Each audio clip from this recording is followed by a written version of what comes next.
Welcome to the Payroll podcast, the show that explores the latest insights and innovations in the world of payroll. Hello and welcome back to the Payroll podcast. My name is Nick Day. I'm CEO at JGA Recruitment Group, and we are global payroll recruiters. Now, remember, if you do enjoy this show, please do share it with all of your payroll colleagues and friends. Together, we really want to raise the profile of payroll globally. And if you get a spare moment, I would be hugely appreciative if you could also review the show on your favorite podcast platform. Now, today, we're going to be talking all about payroll on demand, and in particular, the rise of the gig economy and how that may be impacting the world of global payroll. To do that, we are joined today by Lilia Stoyanov, who is CEO and angel investor at Transformify, a fintech and digital transformation expert. She's also a professor at the Ziggurat Business School. In fact, she's a fintech expert, professor, and expert evaluator for Horizon 2020 at the European Commission as well. And as CEO at Transformify, Lilia's business at the moment manages on-demand global payroll to international contractors and freelancers from a single platform. That includes taking care of tax compliance, cross-border payments, transfers, and reconciliations, and more. And why is that important? Well, because we're seeing a huge rise in the gig economy. In fact, gig work and freelance work has grown steadily in popularity, particularly since the pandemic. And over the past decade, according to Upwork's Freelance Forward 2022 reports, 60 million Americans, or 39% of the total American workforce, did freelance work in 2022, contributing to 1.35 trillion to the country's economy. That's an increase of 50 billion compared to 2021. So it is a hot topic and something we need to be discussing in the world of payroll, because part-time and freelance work and gig work can definitely lead to some complexity when it comes to paying workers. So we're going to be unpicking what those complexities are during today's show, and leads me to say welcome to Lilia Stoyanov to the Payroll podcast. How are you feeling today? Very well, and many thanks for having me. I'm so excited about it. I'm super excited to have you here. I know you've done many podcast shows before, which makes me much more excited, actually, to have a podcast pro on the show today. Before we jump into the world of the gig economy, though, Lilia, can I just ask, what does the word payroll mean to you? I would say happy people. You may decide to stick to the negatives, the complexities when it comes to calculating payroll, ever-changing legislation, clerks that are running around, burning, it's not ready, we need to pay. But I prefer to stick to the other side. The happy people receiving their paycheck, imagining what they could do for their families, for their friends, planning their time out. That's what I associate payroll with. It's security, it's happiness, it's peace of mind.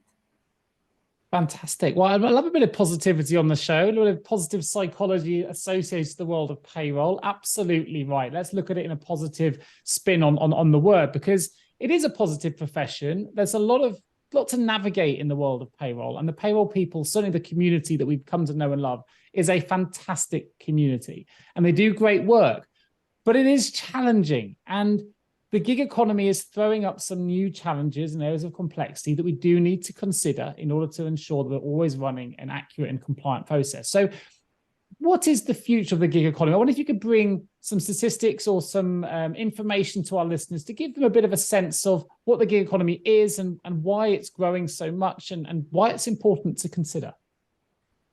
If I say that the future of the gig economy is bright, that would be an understatement. The truth is, so many people, especially during COVID, post-COVID, realize that there is no job security anymore. You could be laid off tomorrow. And it happens because the business is currently facing challenges. Their markets are shrinking. It's not because they really want to lay off people. They have to. They have to preserve the business. So the only way for you as an individual to have secure streams of income, to make sure that your family, your loved ones are always on the safe side, you don't struggle to pay rent, you don't struggle to pay school tuition, and the list goes on. You need to have multiple sources of income. Those figures you stated at the beginning of the show are just the tip of the iceberg because it's just the US. We have the rest of the world, and it's a trend across the globe. Most people do gigs. That's what we call them. These are small tasks, small projects as a side hustle to secure a separate income stream. To make sure, okay, tomorrow I get laid off. Okay, but I still have that separate income stream that can keep me running until either I find more customers or I find another job. But in all cases, the baseline, those expenses that cannot be skipped, they're covered. So that's why it will continue to grow. It's also the shift in mindset of people. They want to have a choice. They want to do what they love. And if they want to do what they love, it's not necessarily part of their job description. We have all seen it. Sometimes you even sign a job description to realize down the line that it changes. And those changes are not necessarily what you would love it to be, but you have to take it or leave it. And usually you take it because changing your job so often is not necessarily the best decision or the easiest one. But the gig economy is definitely addressing all those points. That's why it's growing so rapidly. And that's why so many people want to run businesses of their own. They might be self employed, and the majority of them are self employed, but they secure several customers to make sure that if one of their customers goes bankrupt or one of their customers finishes a project, they have enough other customers until they have a new pipeline there. Yeah, well, you've put that really well. And it's interesting because many people, even listening to this, will probably have some kind of side hustle without even considering it to be gig related work. You know, whether they may work in payroll, for example, but on the side might be selling art or doing things they do as their hobby and creating, you know, having an eBay shop or other little things. So we've been doing that for years. But the nature of work has, of course, changed. People have got more choice now post-pandemic. And actually, people are now choosing not to take permanent employment in favor of multiple employments or multiple gigs, as you put it. So what's the impact then for people making those choices on the world of payroll, from the payroll perspective? What are the things we need to consider? First of all, in many countries, you need to consider the proper classification of contractor self-employed people versus employees. Not every country has clear legislation. That's another point, another risk for the payroll specialists, but also for the businesses. It's usually the businesses that get fined eventually. What comes there is, first of all, the differentiation between the employee and who's an employee. I'm sure you have heard of the lawsuits in the US. It's not just in the US, but I guess the biggest noise is there around Uber, Lyft, and the like. Yes. The big question is, imagine you're an Uber driver, and there is one test called AB5 in the US that is used to properly classify contractors versus employees. So you are an Uber driver or a Lyft driver, or doesn't matter which brand is currently running that particular business. It's one and the same business model. You will be using your own vehicle, which satisfy one of the criteria for you to be classified as independent contractor. It's not provided by Uber, Lyft, or whoever else. It's yours. But then, if you are providing services only via the platform of Uber or Lyft, you don't have any other sources of income. You are completely dependent. On top of that, you are not the one who specifies the pay rate. There is an official pay rate. You know, we all use Uber, Lyft, Bolt daily.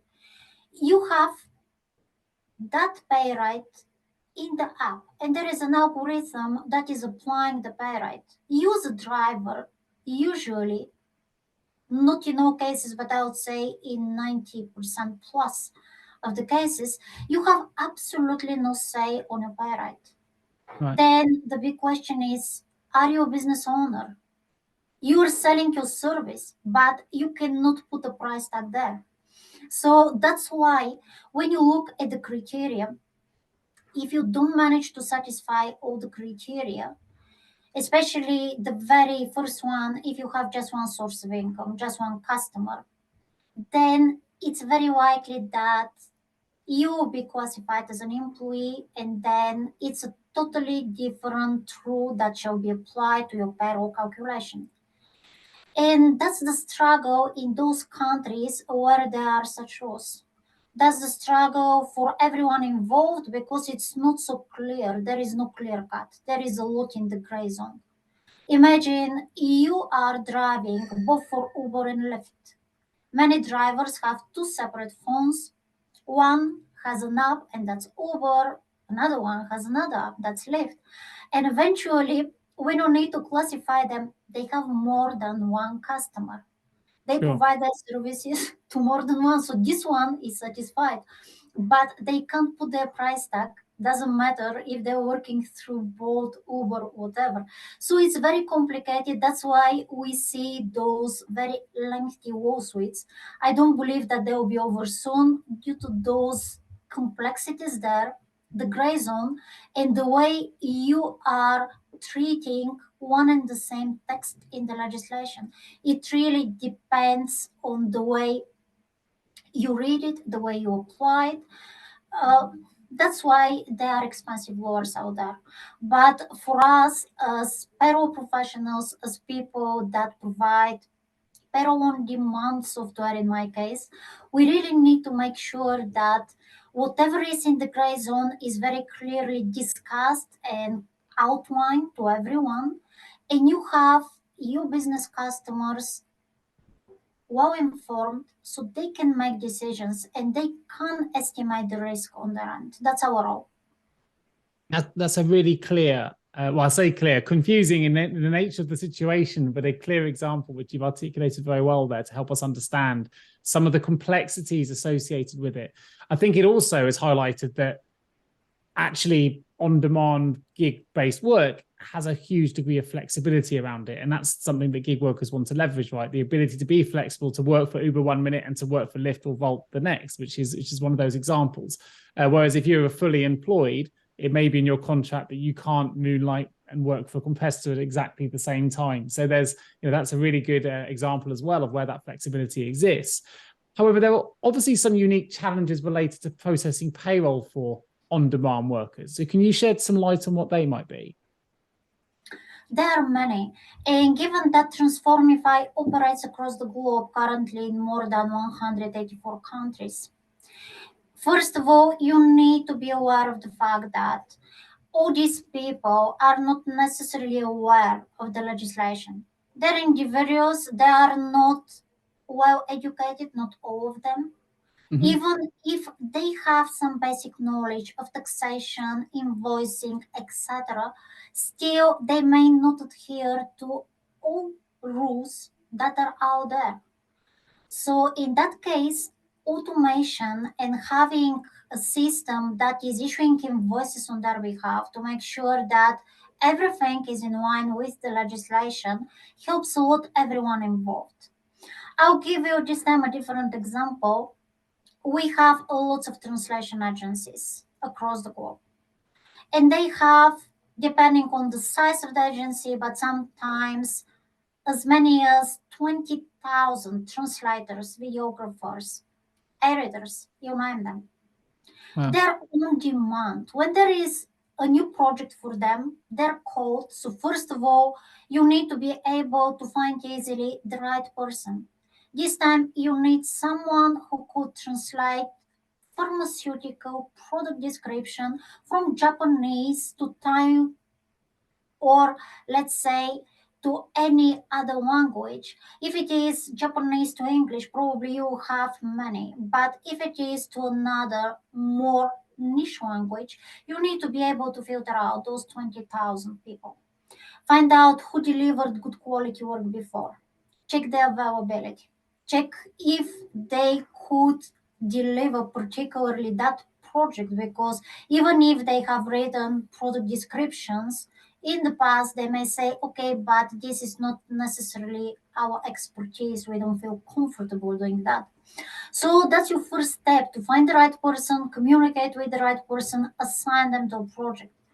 But at that point in time, if again you don't satisfy the criteria, again those translators may end up being classified as your employees. So that's why it's called agent of record. This type of businesses exist to mitigate the risk for everyone involved. There is someone who specifies clearly these are the risks. After an assessment, we can say we'll put this particular translator on our payroll on demand. So they have an agreement with Transformify. We have run the assessment. We believe that this is something that could be defended in case that there is a third party audit asking how this person was classified, what the grounds are there. And eventually, after that, all invoices payments are fully automated. We don't expect translators to know how to issue tax compliant invoices. They're automatically issued on their behalf. We don't expect a big business, a big translation agency to be chasing for 20,000 invoices on a monthly basis, collecting them, reconciling payments to 20,000 invoices. It's not necessary. Absolutely not necessary. Yeah. And physically, you can imagine what the hassle would be if this needed to be done the old fashioned way, So, receiving all invoices through portals, through whatever. So it's fully automated, and that's why Transformify grew up exponentially during the last few years. so tell me a little bit about that, because as a seasoned entrepreneur and a fintech expert, what was the driver that led you to forming Transformify, and what was the opportunity that you identified, and tell me a little bit about that journey and obviously the growth journey you've experienced since identifying the opportunity. As a fintech expert, I know quite well that one of the biggest challenges for every fintech company is to acquire customers and to ensure that they stay loyal. All the time, you have new payment apps emerging. You have Revolut, you have Monzo in the UK, then you have PayPal, which is one of the pioneers, and so on and so forth. Each of them offers more or less the same service. It offers you a card, it may offer you a wallet, and you can receive and transfer payments. How do you differentiate all these from one another if you are to start the next fintech app? How do you ensure these people will stay with you? Because tomorrow there will be someone else who will offer the same service at no fees involved at all. That's the strategy of companies like Revolut, for example. They are the so-called challenger banks. At the beginning, they offer their services at no cost or very low cost to enter the market, to acquire customer base, and after that, they slowly start increasing their costs. But if you're already an existing player, then you lose your customer base, and it's very expensive to acquire. So my idea was, okay, what do we need to do to change it, to make these people come to us instead of us paying to acquire them, and to make them stay with us? We need to give them a reason to use our service other than pure billing and payments. This exists. There are many. And I was looking at it until the answer found me. I did not find the answer. It struck me. At the time, I was leading a transformation project, and transformation usually involves laying off people. You are automating the processes. Inevitably, some people are left behind. Sure. And then my idea was, okay, if these people are now to work as independent consultants, they were super well educated, highly paid. Then we have the answer. They need that solution in order to have that security. They'll get paid for their projects. Nobody expects them to track invoicing, etc. Everything is in the same portal. They have accounts that are data privacy, GDPR compliant, and so on and so forth. So eventually, I had the answer.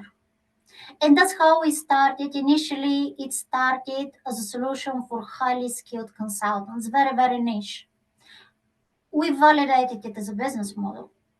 The next one was, and I'm talking about 2015 and 16. Remote work was not a thing back then. It was very exotic just for digital nomads. Very hard to sell this as a concept. You have a highly skilled consultant, no work for that consultant in Europe, but highly demanded in Japan and South Korea. It's much cheaper, more efficient if the consultants stay in the UK, France, wherever they are, instead of flying them over to Japan and Korea. But it was hard to persuade the businesses back then that they can control this, that the quality of work would be the same.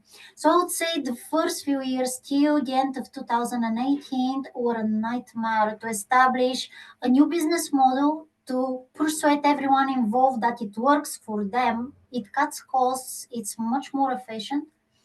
And then eventually in 2019, COVID hit and everyone started talking about remote work. And this was our golden hour. This was the moment when it became super easy to sell, to explain what it is, why it is there. Plus, it gives you an opportunity to take care of disadvantaged people. If they can't travel to an office, if they have special needs, and working from home is their only option to be part of the workforce, well, we can take care of that. So that's how it started. And I would say naturally it evolves. We just listen to our customers. From time to time, they come and say, we need API integration. Do you have an open API? We can deliver. We need HRMS. No problem. It's on top of payroll, but it is 360. You close the loop if you put on top of payroll on demand, human resources management. That's how it evolves. If you listen to your customers, your business grows. Very good. Well, great story. Well done you for spotting the opportunity and following the curves and ups and downs of the market and the changes to navigate it to such a successful enterprise. It's very inspiring and very impressive. So for those listening now then, and maybe they're working in these industries and maybe they don't even have the awareness yet to understand that they might be in an industry that could be most impacted or could most benefit from the rise of the gig economy. So from your perspective, what are the industries which are benefiting most from these changes? Looking at our customer base, I see careers on demand. Lots of career companies these days, due to seasonality, due to business uncertainties, are using mostly careers on demand. They have a small core workforce. I would say not more than 20% of the total workforce that's on regular payroll, their employees. Everyone else is on demand. And because they're on demand, they usually work for more than one courier company. It's even a story like Uber, Bolt, and Lyft. They work with as many courier companies are there, and usually the courier companies need a way to schedule their assignments, then to transfer payment to them to automate billing. So that's one such industry. Then it's translation marketing agencies. They work predominantly on a project basis, and every project requires a different skill set. Then you need to have a very big pool of people with different skill sets in order to be able to deliver quickly to the customer that is asking for something else, not what you have delivered to a different customer. Same with software development agencies. If you have a customer that requires Java development and tomorrow there is another one that requires Python, these are not the same people that are experts in both. You need different people for that. Again, they have a core team and they have the majority of the rest on demand. Other such industries, due to either seasonality or the nature of their business, are also online gaming companies. They work with many affiliates and they need to compliantly manage the entire relationship with them, including billing, payments, everything compliance related. Then we have agriculture due to seasonality. These are not people on payroll. They're needed when apples are ripe. It doesn't happen all the time. It's once per year. Same with strawberries and so on and so forth. Sure. Yeah.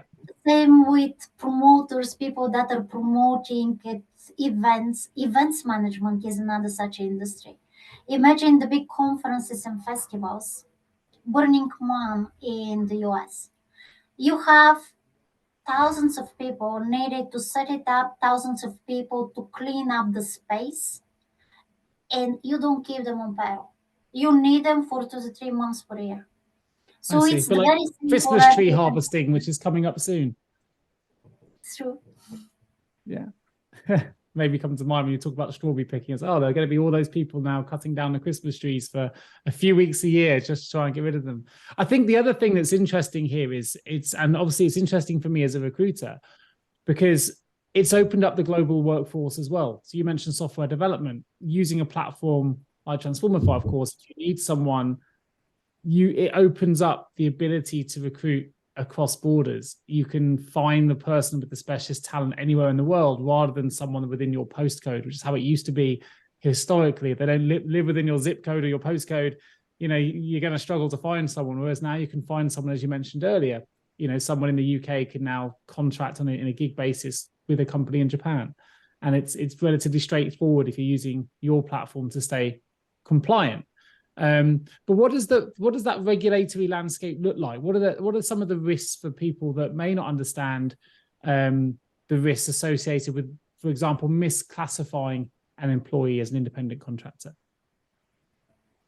The risk is to be fined by the authorities in that particular country. If the authorities find out that this person is likely to be classified as an employee. I say likely as there is a gray zone and it's a matter of convincing the authorities that you have done it right, you follow their guidance.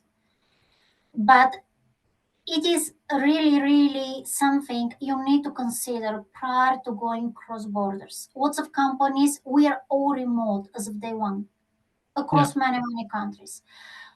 As a company, if it is the very first time you consider going remote, hiring remotely in another country, you found a person who perfectly matches your requirements.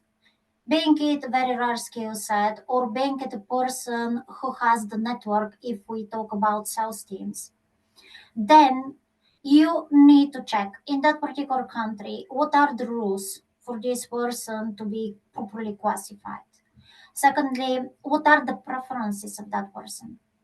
Quite often, if it is explained to people what are the benefits to be registered as self-employed or to provide services via legal entity of their own, they have lots of benefits. There are many expenses that are recognized for tax purposes. Their tax base becomes lower. So eventually they take more money home. That's the aftermath. So if it is explained well to them, they might be really keen on taking that route, establishing their legal entity or registering as self-employed people. But in other cases, there might be a person who would prefer to be put on payroll as an employee. Usually it's women that are planning a pregnancy and they want to be paid during motherhood, or there are people who already have some condition and they are more often on a sick leave than others, so they want to benefit from that, etc. All this needs to be considered, not only to mitigate risks, but to have satisfaction to the maximum possible level. You want these people to be motivated, you want them to stay with you in the long term. If that's the strategy, of course, we see that lots of people are shifting careers every 2 to 3 years. You recruit yourself, probably you have access to more stats than I do regarding specifically shifting it seems careers. very similar, 2 to 3 years for sure. I mean, the stats that we have in relation to, obviously the data we take is specific to the payroll profession, but the average tenure of a payroll professional in the UK is 2.7 years. So you're right, it's exact. Well, that's based on the last statistical analysis that we did on our own network and databases, which was about 24,000 people that we've got access to here. So that was about 2.7 years is the analysis that we came back with, which is right in line with what you mentioned. And now compare that number to what it used to be 15 years ago. Because 15 years ago, based on lots of stats across the globe, it happens that most people would be staying with a job for 5 to 7 years. Sure. It's almost half now. So considering all this, the legislation, the preferences, you have two possible avenues. One is having these people as self-employed independent contractors. And this needs to be clearly explained to the people. They need to understand what the difference is. That's one, and to agree to that. Secondly, if this is not the case, then they need to be put on payroll. And in this case, it's employer of record. One is agent of record. They are put on payroll on demand because they're self-employed. The second one is employer of record, which is a regular payroll but in a foreign country. And there are lots of companies that are offering this service across many countries. Yeah. Employer of record or umbrella companies are not anything new. They have been around for at least 30 years. And usually they partner with each other. It's too expensive to have own legal entity in each and every country. We offer both services, both agent of record and employer of record. But the consideration to business owners is usually, okay, do I have enough scale to set up a legal entity, let's say in Nigeria? There is a very high demand for Kenya in Nigeria these days. Probably it would sound curious to lots of people in the UK, but it's the UK education system there. Everyone speaks perfect English, and that's why they're on demand. They're highly skilled. Plenty of them, it's very young population versus the UK, which is the opposite. But before you decide that you own a legal entity, let's say in Kenya, to put people on payroll there, you need to make sure that the math works. You need at least to be at break even to be able to cover all expenses that are related to running that legal entity. Otherwise, you simply have a partner locally in Kenya and you share revenues with that partner in Kenya until you reach the scale. So the majority of those companies that are offering EOR services have a mix of legal entities they own because they already have a scale, they have a demand in that particular country or countries, and the rest is served through their network. Yeah, that's really helpful. I've got some personal experience as an entrepreneur myself with employer of record because we've launched in the US and we used an EOR solution to get us up and running much quicker than we would by setting up everyone on our own books. And as you rightly say, when we get to a certain level of growth, we can then transition. But employer of record has been very, very useful and something that I've discovered during my journey in launching a service as well for here at JJ Recruitment has been really interesting. So I did notice on your website, Leo, as well, that you also transfer payouts in over 20 different cryptocurrencies. Now, this is something that has been a topic of conversation in the world of payroll because we all, the historical way of paying people has always been in the fiat currency of that country predominantly, but actually employees rather have changed the way sometimes they like to be paid. They have more power now to choose the frequency, the type of currency, and all these different things. Tell us a little bit more about the services you provide in the cryptocurrency thing. Are you seeing that impact the world of payroll as well? What I see these days is that there is one population of people that is interested in receiving payments in cryptocurrency and treating those payments as an investment. They're not planning to spend the crypto they receive. Usually they're asking, okay, I want to receive part of the payment on this project in crypto and the other part in fiat. The crypto is kept. There's the so-called holders, they hold their crypto as an investment and hoping that eventually that investment will grow. Of course, it can go either way. We see Sure. the volatility of crypto, but if you're planning to definitely sell and buy at the right time, then it's a good option.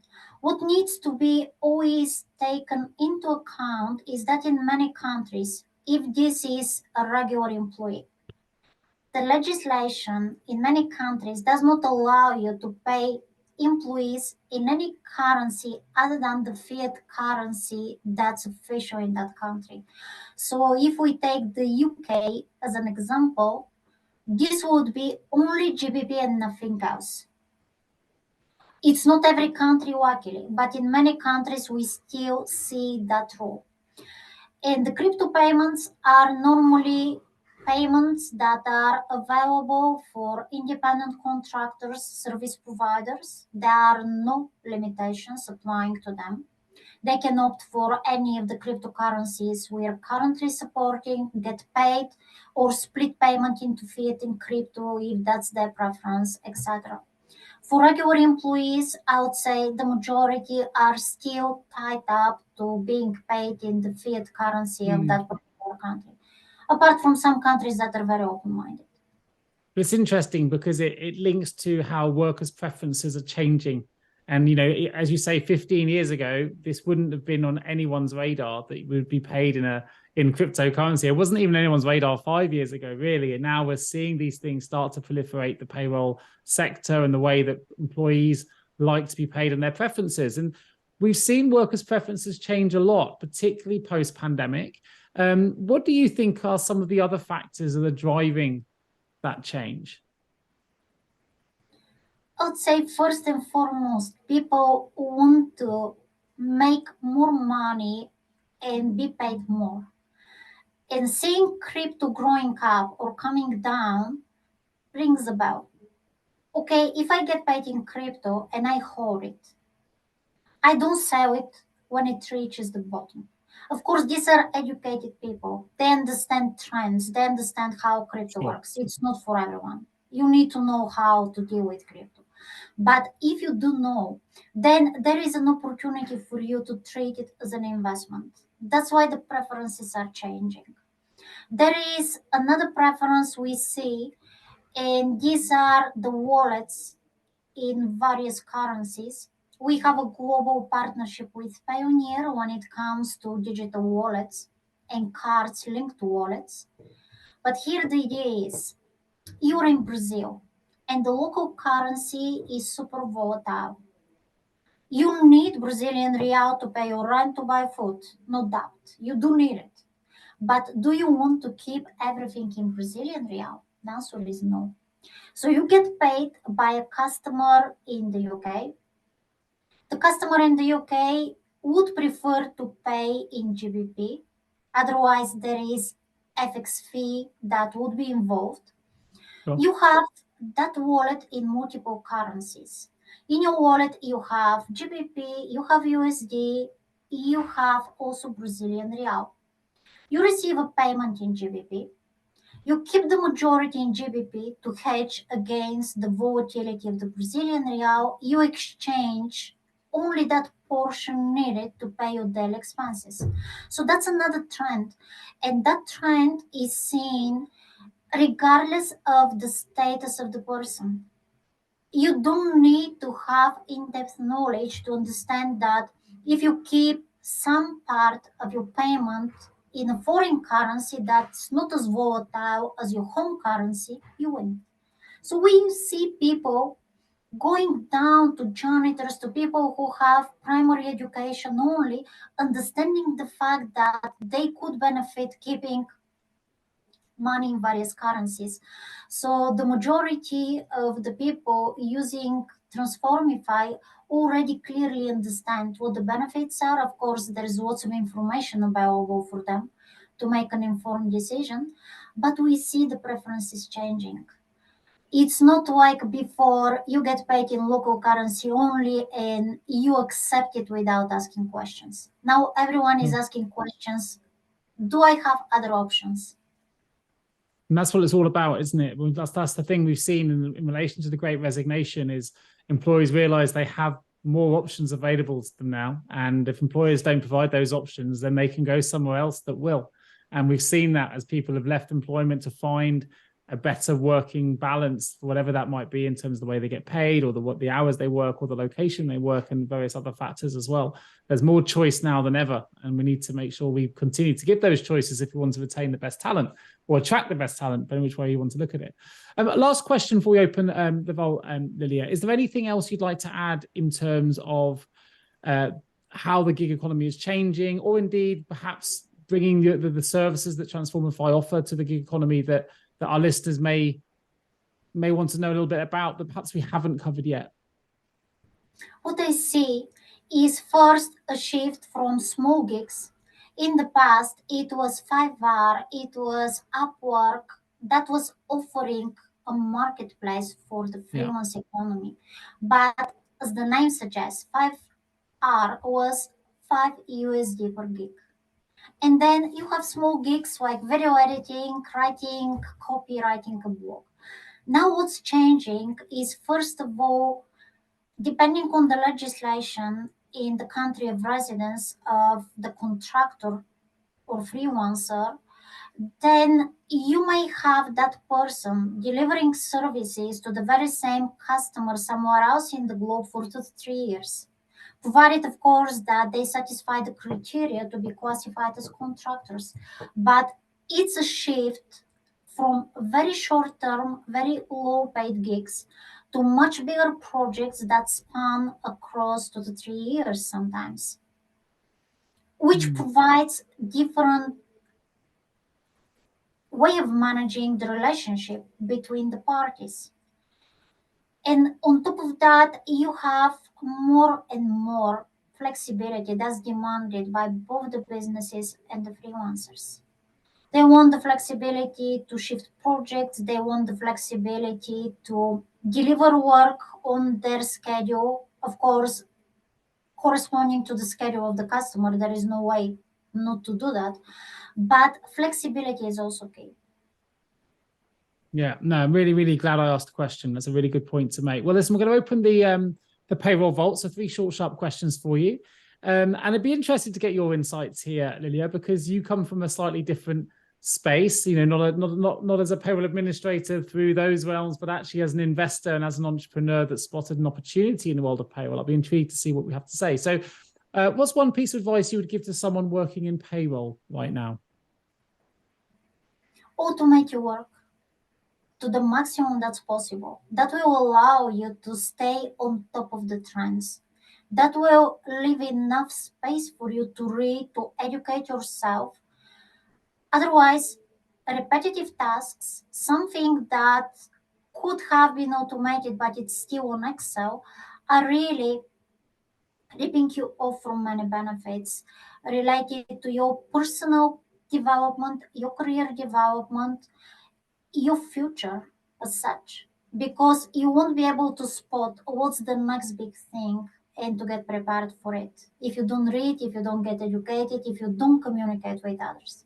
Sure. It's great advice. Something I've been banging the drum for as well, by the way. I'm in full agreement. So absolutely great advice.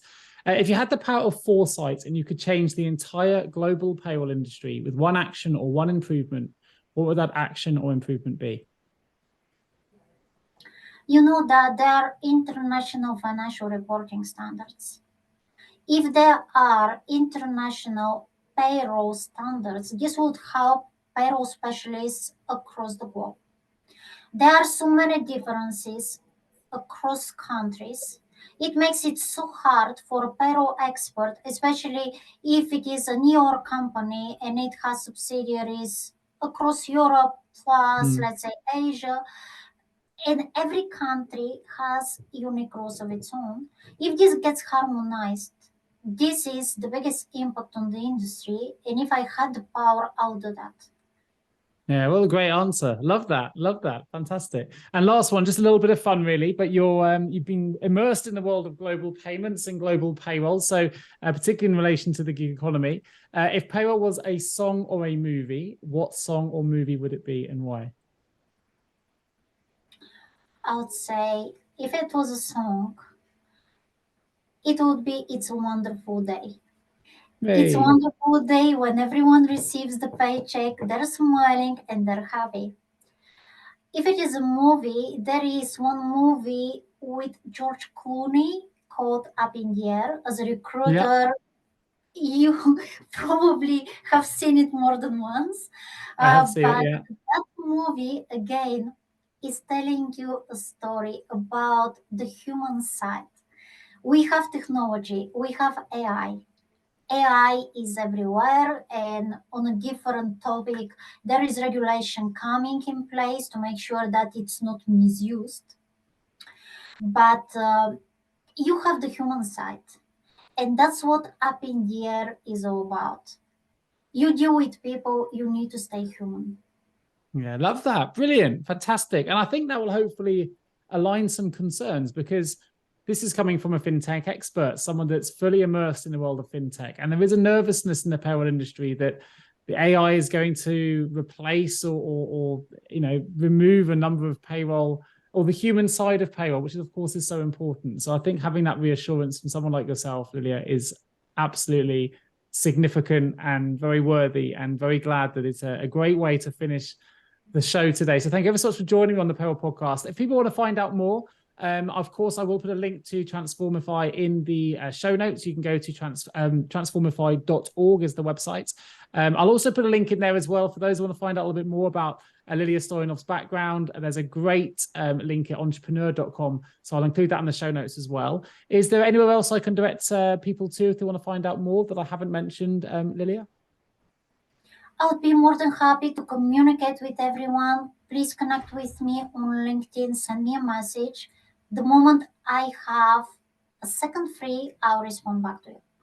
Fantastic. In that case, I will also include a link to your LinkedIn profile for those that wish to connect. And of course, if you're a payroll leader, a global payroll leader listening to this show, and you need support with talent, with attraction, with recruiting top talent within the payroll space, then please do reach out to either myself, my contact details are in the show notes, or any of my team, where you can also find us at jgarecruitment.com in the UK, or jgarecruitmentinc.com if you're in the US. And I'll put both those links in the show notes as well.